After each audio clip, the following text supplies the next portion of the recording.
Hello everyone, welcome to my another mini blog. সেদিনকে আমি চলে গিয়েছিলাম the international grand trade fire, যেটা নিউ টাউনে হচ্ছিল। আর এই ট্রেড ফায়ারের লাস্ট ডেট ছিল হচ্ছে নভেম্বরের 3 তারিখ, আর আমি গিয়েছিলাম ঠিক তার আগের দিন 2 তারিখ।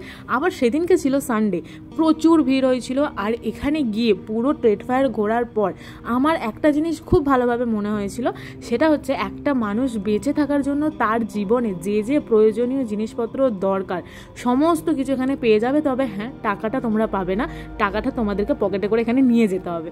যাই হোক, আমি তো দারুণ মজা করে ঘুরেছি। এছাড়াও এখানে খাবার দাবার যা ছিল, ফুড স্টলে যা ছিল, সিরিয়াসলি বলছি আমার তো দারুণ লেগেছিল। এছাড়াও এখানে ছিল অনেক ব্র্যান্ডেড জিনিসপত্র, যেগুলোর দাম কিন্তু অনেকটাই কম ছিল। এছাড়াও এখানে আমার সব থেকে বেশি যেটা ভালো লেগেছে সেটা হলো ঘর সাজানোর জিনিসপত্র। টেবিল চেয়ার খাট আলমারি তো ঠিক আছে, এছাড়াও ডেকোরেশনের যে জিনিসপত্রগুলো, এগুলো আমার সব থেকে দেখতে ভালো লেগেছে। আর শেষে ছিল একটা কিউট বাচ্চার কিউট নাচ। তোমাদের কেমন লাগলো ভিডিওটা অবশ্যই জানাতে ভুলো না।